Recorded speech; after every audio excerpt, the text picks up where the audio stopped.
Well, good morning. I'm Pastor Dr. Ann Michelle Weaver, bringing you greetings from He's Coming Soon Ministries. And we're visiting the scriptures. We're in the book of Judges. I was just looking at a YouTube video. I tell you the truth, and it made me think about Joseph, how Joseph's brothers were conspiring against him all along, because jealousy is cruel as the grave. And when you're in the midst of people that are envious, because when they're trying to destroy you, that's envy. And it's just so sad. Do pray for that young lady's family. So I'm going to read Judges, the ninth chapter. Now, Abimelech, the son of Jerubbaal, went to Shechem to his mother's relatives and said to them, and to the whole clan of his mother's family, say in the ears of all the leaders of Shechem, which is better for you, that all 70 of the sons of Jerubbaal rule over you, or that one rule over you? Remember also that I am your bone and your flesh.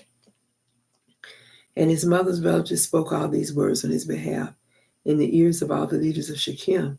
And their hearts inclined to follow Abimelech, for they said, he is our brother. And they gave him 70 pieces of silver out of the house of Baalberith, with which Abimelech hired worthless and reckoned stone. But Jotham, the youngest son of Jerubbaal, was left, for he hid himself. And all the leaders of Shechem came together in all Beth Millo, and they went and made Abimelech king by the oak of the pillar at Shechem.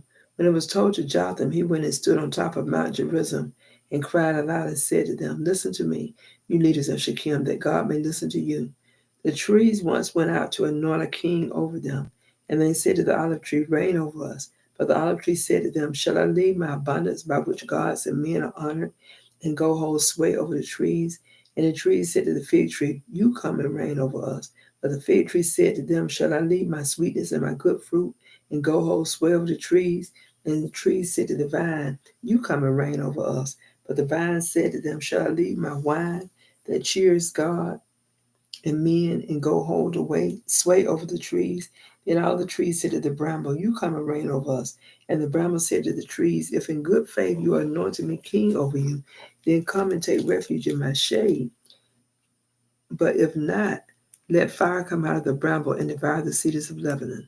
Now therefore, if you acted in good faith and integrity when you made Abimelech king, and if you have dealt well with Jerubbaal and his house, and have done to him as his deeds deserve, for my father fought for you, and risked his life and delivered you from the hand of Midian, and you have risen up against my father's house this day, and have killed his son, 70 men on one stone, and have made Abimelech, the son of his female servant, king over the leaders of Shechem, because he is your relative. If you then have acted in good faith and integrity with Jerubbaal and with his house this day, then rejoice in Abimelech, and let him also rejoice in you. But if not, let fire come out from Abimelech and devour the leaders of Shechem and Beth Millo, and let fire come out from the leaders of Shechem and from Beth Millo, and devour Abimelech. And Jotham ran away and fled and went to Beer and lived there because of Abimelech, his brother. Okay, so you got to realize that envy, where envy and strife is confusion, every evil work. Okay, these people, Abimelech was the son of a servant. So even though he was Gideon's son, he probably secretly envied the ones who had more status or who had more recognition. So he eliminated his enemy. He eliminated the threat to his position by killing 70 people. But this one son, he was a child, but he spoke with so much wisdom. So Abimelech ruled over Israel 3 years, and God sent an evil spirit between Abimelech and the leaders of Shechem. And the leaders of Shechem dealt treacherously with Abimelech. And the violence done to the 70 sons of Jerubbaal might come, and their blood be laid on Abimelech, their brother who killed them, and on the men of Shechem, who strengthened his hands to kill his brothers. And the leaders of Shechem put men in ambush against him on the mountaintops, and they robbed all who passed by them along that way. And it was told to Abimelech. And Gaal, the son of Ebed, moved into Shechem with his relatives, and the leaders of Shechem put confidence in him. And they went out into the field and gathered the grapes from their vineyards and trod them and held a festival. And they went into the house of their God and ate and drank and reveled Abimelech. And Gaal, the son of Ebed, said, who is Abimelech? And who are we of Shechem that we should serve him?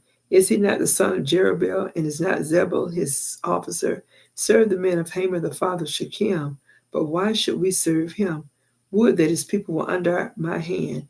Then I would remove Abimelech. I would say to Abimelech, increase your army and come out. When Zebul the ruler of the city heard the words of Gaal the son of Ebed, his anger was kindled, and he sent messengers to Abimelech secretly, saying, Behold, Gaal the son of Ebed and his relatives have come to Shechem, and they are stirring up the city against you. Now therefore go by night, you and the people who are with you, and set an ambush in the field. Then in the morning, as soon as the sun is up, rise early and rush upon the city. And when he and the people who are with him come out against you, you may do to them as your hand finds to do. So Abimelech and all the men who were with him rose up by night and set an ambush against Shechem in 4 companies. And Gaal the son of Ebed went out and stood in the entrance of the gate of the city. And Abimelech and the people who were with him rose from the ambush. And when Gaal saw the people, he said to Zebul, Look, people are coming down from the mountaintops. And Zebul said to him, You mistake the shadow of the mountains for men. Gaal spoke again and said, Look, people are coming down from the center of the land, and one company is coming from the direction of the diviner's oak. Then Zebul said to him, Where is your mouth now, you who said, Who is Abimelech, that we should serve him? Are not these the people whom you despise? Go out now and fight with them. And Gaal went out at the head of the leaders of Shechem and fought with Abimelech. And Abimelech chased him, and he fled before him. And many fell wounded up to the entrance of the gate. And Abimelech lived at Arumah, and Zebul drove out Gaal and his relatives, so that they could not dwell at Shechem. On the following day, the people went out in the field, and Abimelech was told. He took his people and divided them into 3 companies, and set an ambush in the fields. And he looked and saw the people coming out of the city. So he rose against them and killed them. Abimelech and the company that was with him rushed forward and stood at the entrance of the gate of the city, while the 2 companies rushed upon all who were in the field and killed them. And Abimelech fought against the city all that day. He captured the city and killed the people who were in it. And he razed the city and sold it with salt. When all the leaders of the tower of Shechem heard of it, they entered the stronghold of the house of El-Berith. Abimelech was told that all the leaders of the tower of Shechem were gathered together. And Abimelech went up to Mount Zalmon, he and all the people who were with him. And Abimelech took an axe in his hand and cut down a bundle of brushwood and took it up and laid it on his shoulder. And he said to the men who were with him, What you have seen me do, hurry and do as I have done. So every one of the people cut down his bundle, and following Abimelech, put it against the stronghold, and they set the stronghold on fire over them, so that all the people of the tower of Shechem also died, about 1,000 men and women. Then Abimelech went to the Bez, and encamped against the Bez and captured it. But there was a strong tower within the city, and all the men and women and all the leaders of the city fled to it and shut themselves in it. And they went up to the roof of the tower. And Abimelech came to the tower and fought against it and drew near to the door of the tower to burn it with fire. And a certain woman threw an upper millstone on Abimelech's head and crushed his skull. Then he called quickly to the young man, his armor bearer, and said to him, Draw your sword and kill me, lest they say of me, A woman killed him. And the young man thrust him through, and he died. And when the men of Israel saw that Abimelech was dead, everyone departed to his home. Thus God returned the evil of Abimelech, which he committed against his father in killing his 70 brothers. And God also made all the evil of the men of Shechem return on their heads, and upon them came the curse of Jotham, the son of Jerubbaal. So that was quite involved, and that was quite detailed, because it looked like Abimelech, it just looked like he wasn't going to be cut down, because he was a soldier. He really was a soldier. But he had done wrong to get in office by killing all his brothers. He slayed 70 of his brothers, at one time. And so he died by the sword himself. That was just something. But we just truly need the Lord, and we want the Lord to get out of the diosa. Oh, manio Syria bio sorry. Oh, shedder beso to candle make shitty the bosa. He clean homes, bathe bodies, God, renounce God, redeem buildings, God, bathe hearts, God, Haniosha, God, He lifts Sarah. Oh, shedededebe, see the level filter. Clean buildings, God. Move filth, Father. Hallow her. Redeem buildings. Oh, shapo. Oh, shadalamokosidia. Oh, shedededebe, sirialabi, oh God. Clean hearts, Jesus. Oh, shandalamos, high God. Hanio sirialabohosa, God. He reached Sam. Mend him, Jesus. Touch Sarah, God. Hollow my home. Heal buildings, God. Rebuild